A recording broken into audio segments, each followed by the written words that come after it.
Border Bangladesh, border guard Bangladesh, তাদের অদ্ভুত দাবি এই যে কোদালিয়া নদী, এই নদীর একাংশ দখলের দাবি বর্ডার গার্ড বাংলাদেশের। অদ্ভুত দাবি, কারণ এলওসি বলে বাংলাদেশের আর ভারতের মধ্যে কিছু নেই, সবটাই স্থির সীমান্ত, একেবারে ঠিক করা সীমান্ত, জলপথ, স্থলপথ এবং আকাশপথে। সেখানে বিজিবি কি করে দাবি করতে পারে যে এখানে নাকি বিএসএফ এখানে দখল করে রেখেছিল, সেটা উদ্ধার করেছে নাকি বিজিবি? এই কোদালিয়া নদীর একাংশ নদী দখলের দাবি বিজিবির। কি বললো বিজেপির পক্ষ থেকে দেখুন। নদীটি দেখতে পাচ্ছেন, এটা স্থানীয়ভাবে এই নদীটার নাম হচ্ছে কোদলা নদী, আর আমরা অফিসিয়ালি এটাকে আসলে কোদালিয়া নদী হিসাবে জানি। আগে যেটা হতো যে বাংলাদেশি কোনো নাগরিক যদি এই নদীর কাছাকাছিও আসতো বা নামার চেষ্টা করতো, তখন আমাদের প্রতিপক্ষ কর্তৃক তারা বাধাপ্রাপ্ত হতো, যেটা গত কিছুদিন ধরে আমরা এটাকে উতরিয়ে এসেছি। বর্তমানে এই নদীটা যেহেতু বাংলাদেশের সীমান্তের অন্তর্ভুক্ত, এখন এই নদীতে পুরো আধিপত্য এবং নদীর পুরো অধিকার যেটা, সেটা আমরা প্রতিষ্ঠা করেছি। এবং বর্তমানে আমাদের প্রতিপক্ষ কর্তৃক আমাদের যারা স্থানীয় জনগণ আছে তারা কোনো রকমের বাধার সম্মুখীন হচ্ছেন না। এবং আপনারা দেখছেন যে আমার বাম পাশে যেই নদীর উপরে দেখছেন, এখনই আমাদের লোকজন প্রায় কাজ করছে, বাংলাদেশি মানুষ যারা মাছ ধরার চেষ্টা করছেন। এই অবস্থাটা গত প্রায় 2 সপ্তাহ ধরে আমাদের এখানে চালু আছে। আবার বলছি, জলপথ, স্থলপথ, আকাশপথ নিয়ে কোনো বিবাদ নেই। তাহলে এটা কি দাবি? দুদেশের সীমান্ত নিয়ে কোনো বিবাদ নেই, তাহলে কেন এই ধরনের অদ্ভুত দাবি বিজেপির? যদিও এই দাবি ভিত্তিহীন বলে জানিয়ে দিয়েছে বিএসএফ। আন্তর্জাতিক সীমান্তের অখণ্ডতা রক্ষা করে বিএসএফ আন্তরিকতা ও নিষ্ঠার সঙ্গে সীমান্ত পাহারা দিচ্ছে। 2024-এর 19শে ডিসেম্বর বিজিবি সদস্যরা নদীর ওপর নিয়ন্ত্রণ পেতে মোটর চালিত নৌকো এবং এটিভি ব্যবহার করে এবং তারপরে 24 ঘন্টা টহল শুরু করে। যে দাবি করেছে সেই দাবি মন গড়া গল্প ছাড়া কিছুই নয়। বিজিবির করা মিথ্যে এবং বানানো দাবিগুলি দৃঢ়ভাবে অস্বীকার করা হয়েছে। বিএসএফ আশ্বস্ত করে যে ভারতের ভূমির 1 ইঞ্চিও দখল করা হয়নি বা প্রতিপক্ষের দ্বারা দখল করা যাবে না।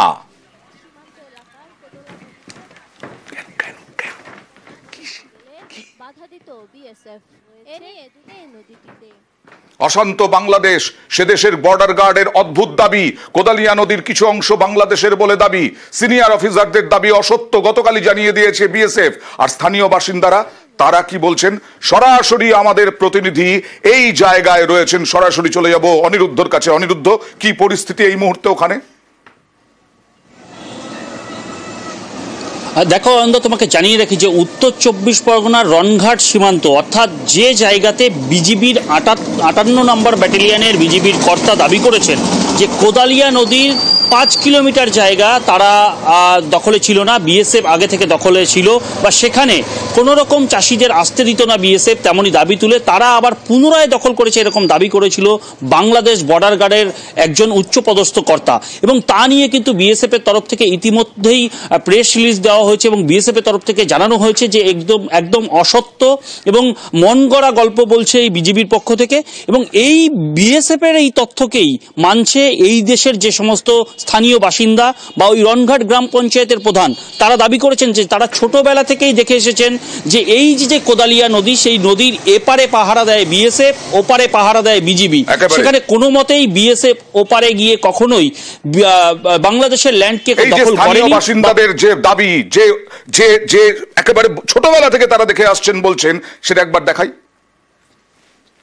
বাংলাদেশে যে নিউজটা তৈরি করেছে যে মানে এদিকে 5 কিলোমিটার এটা দখল করেছে, এসব সম্পূর্ণ মিথ্যা কথা, একদমই মিথ্যা কথা। এদিকে আমাদের পুলিশ আমাদের এই নদীতে আমাদের ইন্ডিয়া লোকের নামতে দেয়, কিন্তু বাংলাদেশের লোকের নামতে দেয় না। একেবারে সরাসরি চলে যাব অনিরুদ্ধর কাছে আরো একবার। সবাই মিলে একই কথা বলছে, রাজনৈতিক দলগুলিও তো একই কথা বলছে।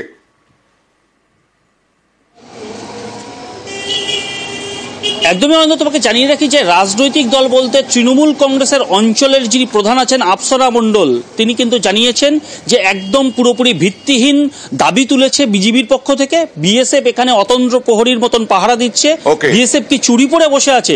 যদি বাংলাদেশ এই দাবি তোলে তাহলে একদম তারা মূর্খের সাগরে বাস করছে, তেমনই দাবি করেছে। অন্যদিকে কিন্তু স্থানীয় যিনি বিজেপির পঞ্চায়েত সদস্য আছেন, তিনিও কিন্তু এই ঘটনাকে অসত্য বলে দাবি করেছেন যে বিজেপি যে তথ্য দিচ্ছে সেই তথ্য অসত্য এবং বিএসএফ এর তরফ থেকে দীর্ঘদিন ধরেই নদীর এপারে পাহারা দেওয়া হয় এবং অতন্দ্র এই প্রান্তে এই সীমান্তে এক কাট্টা সবাই। না না, এটা সম্পূর্ণই মিথ্যা কথা, ফেক, পুরোটাই ফেক। আমরা ছোটবেলা থেকে দেখে এসেছি, আমাদের এপারে থাকে বিএসএফ, ওপারে থাকে বিজেপি। নদী পথে তারা বলছে 24 ঘন্টা নাকি নৌকায় করে পাহারা দিচ্ছে। না, এটা সম্পূর্ণই মিথ্যা কথা। তাহলে বিএসএফ কি ওখানে বসে আছে নাকি? সারা জীবন আমরা জানি যে কোদালিয়া নদীটাই হচ্ছে আন্তর্জাতিক বর্ডার, ওপাশে বাংলাদেশ, এপাশে আমাদের ইন্ডিয়া।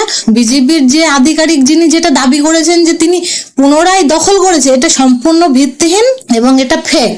আমাদের বিএসএফরা তাদের যথেষ্ট পরিমাণ দায়িত্ব তারা পালন করে, তারা এখানে চুরি করে বসে নেই যে বিজেপির আধিকারিকরা 5 কিলোমিটার দখল করবে ভারতীয় ভূখণ্ড থেকে, আর তারা সেটা দাঁড়িয়ে দাঁড়িয়ে দেখবে। অনেকে বলছেন এর পেছনে কি আসলে উস্কানি, কারণ কালকেই মালদার একটা ছবি দেখাবো। মালদায় 1 বছর আগে থেকে ঠিক হয়েছিল এই জায়গায় ফেন্সিং হবে।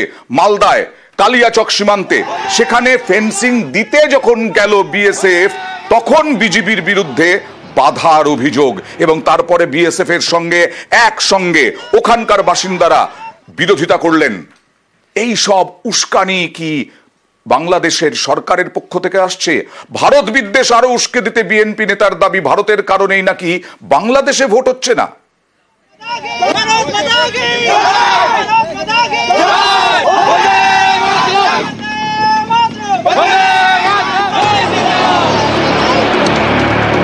মালদার কালিয়াচকের সুখদেবপুর একেবারে ভারত বাংলাদেশ সীমান্ত। সোমবার এখানে কাঁটাতারের বেড়া দেওয়ার কাজ শুরু করে বিএসএফ। সেই কাজে বাধা দেয় বাংলাদেশের সীমান্ত রক্ষা বাহিনী। বর্ডার গার্ড বাংলাদেশের জওয়ানদের সঙ্গে সেদেশের কয়েকজন নাগরিকও ছিলেন বলে দাবি। মালদার বাসিন্দারা তেড়ে গেলে পিছু হটেন বাংলাদেশিরা।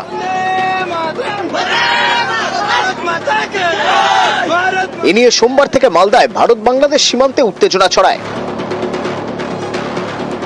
মঙ্গলবার সুখদেবপুর সীমান্তে বেড়া দেওয়ার কাজ শুরু করে বিএসএফ। তখনও সীমান্তের ওপারে সেদেশের নাগরিকদের নিয়ে দাঁড়িয়ে বিজিবি, এপারেও বিএসএফ এর পাশে দাঁড়ান স্থানীয়রা।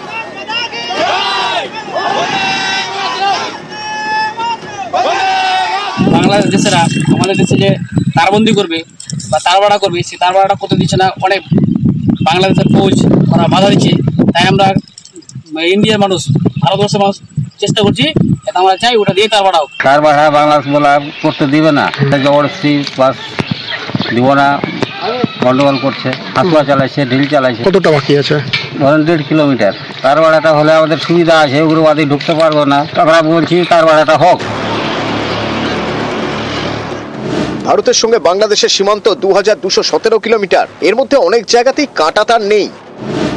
মালদা, মুর্শিদাবাদ, নদিয়া এবং উত্তর 24 পরগনার সীমান্তের বড় অংশে ফেন্সিং নেই। মালদায় 158 কিলোমিটার সীমান্তের মধ্যে 32 কিলোমিটারে কাঁটাতার নেই। মুর্শিদাবাদে ভারত বাংলাদেশ সীমান্ত 272 কিলোমিটারের। এর মধ্যে 200 কিলোমিটার সীমান্তে কাঁটাতারের বেড়া নেই। নদিয়ায় ভারত বাংলাদেশ সীমান্ত রয়েছে 265 কিলোমিটারের। এর মধ্যে 21 কিলোমিটারে কাঁটাতার নেই। উত্তর 24 পরগনায় ভারত বাংলাদেশ সীমান্ত 214 কিলোমিটারের। এর মধ্যে 103 কিলোমিটারেই কাঁটাতার নেই। কোচবিহারে 500 কিলোমিটার সীমান্তের মধ্যে 50 কিলোমিটারে ফেন্সিং নেই। দার্জিলিং এ 25 কিলোমিটারের মধ্যে 3.5 কিলোমিটার খোলা। 120 কিলোমিটার সীমান্ত রয়েছে জলপাইগুড়িতে। এর মধ্যে 17 কিলোমিটারে ফেন্সিং নেই। উত্তর দিনাজপুরে 227 কিলোমিটারে ভারত বাংলাদেশ সীমান্ত। এর মধ্যে 7 কিলোমিটারে কাঁটাতার নেই। দক্ষিণ দিনাজপুরে 252 কিলোমিটার সীমান্ত, 25 কিলোমিটার কাঁটাতারহীন। বিএসএফ এর দাবি, গত কয়েক মাসে বাংলাদেশ থেকে অনুপ্রবেশের সংখ্যা বেড়েছে, তাই মালদায় কাঁটাতারের বেড়া দিচ্ছিল বিএসএফ। সেই কাজে তাদের বাধা দেয় বিজিবি। কিন্তু কেন? বাংলাদেশ কি যুদ্ধের জিগির তৈরি করতে চাইছে? কয়েকদিন আগেও সীমান্ত লাগোয়া রাজবাড়িতে মহড়া দেয় বাংলাদেশি সেনা। বোমারু বিমান উড়িয়ে ট্যাঙ্ক নিয়ে মহড়ায় নামে পদ্মাপাড়ের সেনাবাহিনী। মোহাম্মদ ইউনুসও যুদ্ধ হাওয়া তৈরি করছেন। প্রশিক্ষণে সর্বোত্তম কল্যাণ এই মন্ত্রে উদ্বুদ্ধ হয়ে আধুনিক ও যুগোপযোগী প্রশিক্ষণের মাধ্যমে আভিযানিক দক্ষতা অর্জন করে দেশের সার্বভৌমত্ব রক্ষায় বাংলাদেশ সেনাবাহিনীর সদস্যগণ সর্বদা প্রস্তুত থাকবে। ভারত বিদ্বেষ উস্কে দিতে কোমর বেঁধে নেমেছেন কট্টরপন্থীরা। বাংলাদেশকে তারা যদি মনে করে পঙ্গু করবে, এটা তাদের জন্য ভুল ধারণা।